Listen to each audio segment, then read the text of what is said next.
Hello guys, today I'm going to tell you about that lab token. Now before we start the video, let's share my legal disclaimer. This video is only for educational purpose. Do your own research for the investing. According to the white paper, lab is a multi-chain trading terminal and ecosystem designed to unify fragmented crypto trading across blockchains into a single fast and cost-effective interface.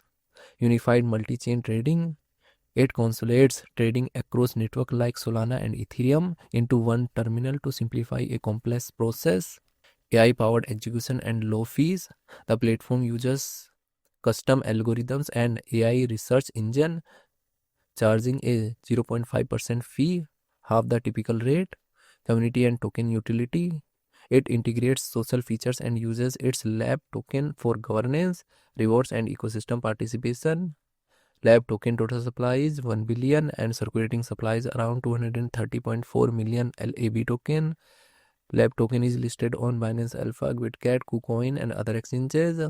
If I share my opinion with you, then this project up to 80% chances is that it is a legit or good project. So guys, don't take my opinion as a financial advice. Do your own research for the investing. Thanks for watching.